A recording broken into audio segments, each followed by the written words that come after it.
May isang video doon nakita ko parang kinukuyog si Kimi. And then there's our Paulo, mga kachika, na parang Superman talaga yan, mga kachika. Kumbaga halos inuunat niya yung kamay niya, 'di ba, para protektahan si Kimi, para hindi siya mabangga o ma-hurt physically ng mga fans na gustong-gusto siyang makausap or mahawakan. Actually, meron nga rin isang part doon sa video, mga kachika, inakbayan niya na. So, mga kachika, para talagang mag-boyfriend, girlfriend, di ba? Talagang magjusawa. Magandang araw, mga chika. Kaintin po ulit ay ni Chika Patrol. Bago tayo magsimula, mga chika, inaanyan kung muna kayong mag-subscribe dito sa ating munting channel para palagi kayong updated sa mga latest at nagtitrending ng mga showbiz balita. Tulad sa FR Quick Kimpaw update ngayong araw ng Lunes, mga chika. At simulan nga natin yan sa nakakakilig na event kahapon na pinuntahan ng ating mga iniidolo na sina Kim Chiu at Paolo Abilino. So, mga chika, kahapon nga present na present ang ating mga lovebirds sa lights camera run na ginanap sa SM Mall of Asia. Ngayon, para sa mga hindi nakakaalam, mga kachika, itong lights camera run ay isang fan run na inorganize ng Green Media Events at hinost naman yan ng kapuso artist na si Alden Richards. So, mga kachika, ito pagre-raise ng pondo, okay, pag-accumulate ng funds, yung kikitain ng fan run na ito para ibigay, okay, doon sa mga manggagawa nating Pilipino na nasa industriya ng paggawa ng pelikula. Okay, kaya kung mapapansin nyo, mga kachika, aside from our lovebirds Kim Chiu and Paolo Abilino, marami rin tayong naispatan na mga artista dyan. Okay, so nakita natin dyan, of course, di ba, si Alden Richards, yung kanyang other kapuso fellow celebrity na si Barbie Forteza, okay, si Christopher Martin, si Gerald Napoles, mga kachika, nakita rin natin doon, which we all know close friend yan ni Alden Richards. And then sa kapuso side naman, mga kachika, bukod kay Kimi, meron pang isang Kim, okay, and that is Kuya Kim. So, mga kachika, alam naman natin si Kuya Kim, very conscious yan sa kanyang health, kaya sumama siya dyan sa fan run. And then, mga chika, kung meron pa akong iba pang mga celebrities na hindi nabanggit, siguro hindi ko sila kilala or hindi ko sila nakita. So, mga kachika, marami-rami rin, okay, yung mga artista na sumali dyan, kasi nga syempre para naman yan sa mga pelikulang Pilipino. So, balik na nga tayo sa ating mga lovebirds. So, mga kachika, ang tinapos ni Kimi tsaka ni Paolo ay 16K. So, mga kachika, nag 16 kilometers run silang dalawa. Okay, actually kasama rin nila tumakbo yung iba pang mga artista, pero nabilib talaga ako kay Kimi tsaka kay Paolo kasi malayo-layo yan, mga kachika.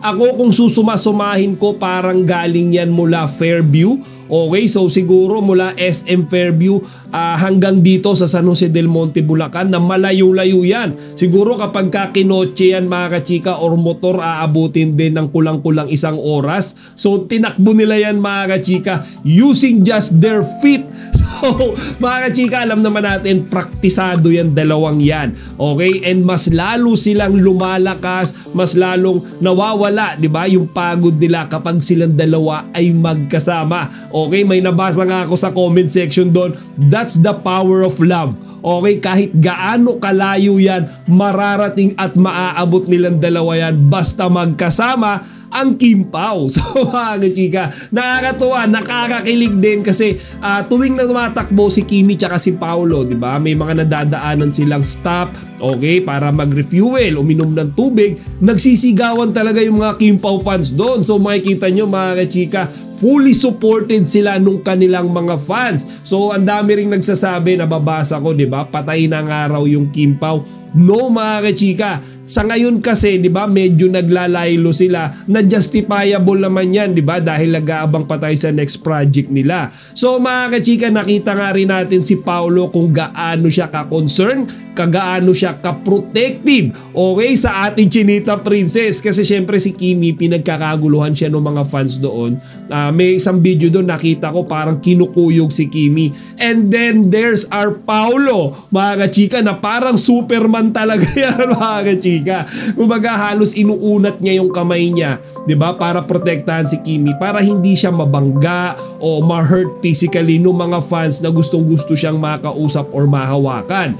Actually, meron nga rin isang part doon sa video, mga kachika, inakbayan niya na. So mga kachika, para talagang mag-boyfriend, girlfriend, di ba? Talagang magjusawa. Or sabi nga nila, jowa coded na talaga silang dalawa. Diba? So kitang-kita naman natin mga chika kung gaano ka-concerned at caring si Paolo sa ating Chinita Princess. So mga chika, bukod sa mga fellow celebrities, namataan din natin dyan yung iba't ibang mga kasamahan, okay, ng Kim Pao sa The Grind Method. Diba? Samahan nila ng mga health conscious din, mga kasamahan nilang nagwo-workout, nagji-gym, nagbabike. So nakakatuwa silang tingnan mga kachika kasi diba usually yung mga artistang ito, including Kim Pao, nakikita lang natin sila sa harap ng camera. Diba? Hindi natin sila nakikita tumatakbo sa kalsada. So dito sa Lights Camera Run mga kachika, to all together, 'di ba? Mga celebrities, kapuso man 'yan or kapamilya, sama-sama sila mga kachika para sa isang layunin.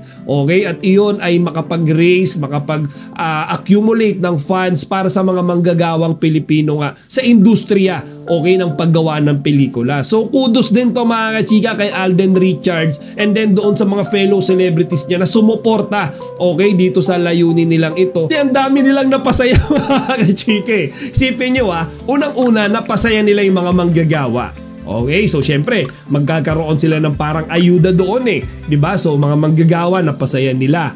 Tayong mga Kim Pao fans talagang napasaya nila dahil nandoon ang Kim Pao Okay, and then lastly mga kachika, silang lahat na nag-participate doon masaya rin. Diba? So mga kachika, win-win lahat yan. Okay, kaya napakaganda nung ideya na ito ng ginawa nila, Lights Camera Run. Kahit isang araw lang, kahit papano nag-relax sila at kinalimutan muna yung trabaho. Okay, so mga kachika, nakita nga rin natin natapos ni Kimi tsaka ni Paolo yung 16K.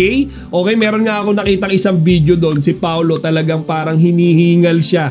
Diba? Napapagod siya nung natapos niya yung 16K. Kasi mga kachika, sa totoo lang, hindi biro yung layo niyan. Diba? Kumbaga yung distance na yan mga chika, hindi kayang gawin yan na isang average person. Okay, ako nga mga chika, personally 4 to 5 kilometers run, hapong-hapon na ako. Okay, kapag nagja-jogging ako, umuuwi na ako 3 to 4 to 5 kilometers pa lang. So imagine, halos times 4 pa nila yan, diba? Expected na naman yan mga chika kasi alam naman nating lahat na talagang silang dalawa ni Kimi are physically active.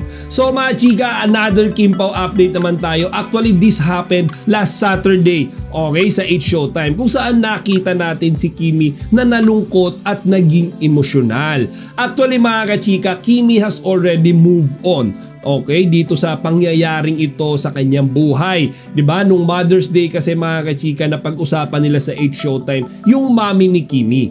Okay, nagbigay ng advice dyan si Kimi tungkol doon sa mga anak. Okay, na buhay pa yung magulang kasi si Kimi pala mga kachika, maybe yung kanya ring mga kapatid has some personal issues, okay, with their mother. To the point na ayaw na silang makitang magkakapatid nung sarili nilang ina. Okay, as we all know mga kachika, medyo magulo, okay, yung kanilang family kasi 'di ba yung papa ni Kimi nagkaroon niya ng ibang family, pero Kimi has already moved on, 'di ba? Silang mga kapatid, sobrang close sila, pareho man sila ng nanay or hindi, goods na goods si Kimi doon. So mga kachika, ang nangyari pala dyan, di ba, bata pa si Kimi nung nakita niya yung mama niya. And then yung next na pagkikita nila after so many years mga kachika, yung mama ni Kimi nasa ospital na at comatose na. Okay, that's why Kimi was really hurt at hindi niya napigilang maging emosyonal, okay, kahit siya ay nasa harap ng camera. Alam naman natin mga kachika, si Kimi pagdating sa family, yan yung priority niya sa buhay, di ba? Nagtatrabaho siya everyday, ginagawa niya yung best niya para sa pamilya niya, okay, para sa papa niya, para sa mga kapatid niya, and even her relatives. Okay, kaya alam natin kung gaano ka-hurt sa kanya kung yung sarili niyang ina mismo mga kachika yung umiiwas sa kanya. Pero dahil nga naka-move on na si Kimi mga kachika sa pangyayaring iyan sa kanyang buhay, nagbigay na lamang siya ng advice instead doon sa mga taong buhay pa yung kanilang parents. Diba? Kumbaga, there's still time para i-express mo kung gaano mo kamahal yung mga magulang mo. May mga time pa para mag-concede ka kung meron kayong issue, ayusin nyo. Diba? Siyempre sabi ni Kimi, wag nyo hayaang mangyari sa inyo yung sinapit nung pamilya pamilya namin. 'Di ba? So nakakatuwa yan mga kachika, and we expect nothing less from our Chinita Princess. And lastly mga chika, before we completely end this video, meron na naman bagong event na pupuntahan ang ating mga iniidolo na Kim Pao, and that is on May 17. So para sa mga nagtatanong anong event ba yan, mga kachika, it's the Chowking Halo Halo Land. Okay, nagaganapin sa SM Mall of Asia. Kasi alam naman nating lahat mga kachika that Kimi and Paulo are the two main brand ambassadors of Chowking at this point in time, 'di ba? Si Kimi actually matagal na niya nang ini-endorse ang Chowking. But Paulo mga kachika, actually just a few months ago, 'di ba? Sinama na siya ng Chowking para syempre hindi na nag-iisa si Kimi. Okay, sa pag-i-endorso ng halo-halo. So nakakatuwa mga chika, and of course yung mga Kim Pao fans dyan, aabangan natin yan on May 17. Patunayan natin na hindi papatay ang Kim Pao. Okay? Patunayan natin na yung mga Kim Pao fans are still here supporting them kahit may project man sila or wala. Nandito tayo mga kachika para alalayan at suportahan ng ating mga iniidolo. So mga chika, till here na lang muna. Again, sa totoo lang, sobrang busy ko talaga lately, pero ginagawa ko pa rin yung best para ma-deliver sa inyo yung mga recent Kim Pao updates. And shoutouts pa rin mga kachika doon sa mga followers natin, doon sa mga viewers natin na patuloy na nanonood sa Chika Patrol. Maraming salamat po sa inyong lahat. Chika Patrol signing out.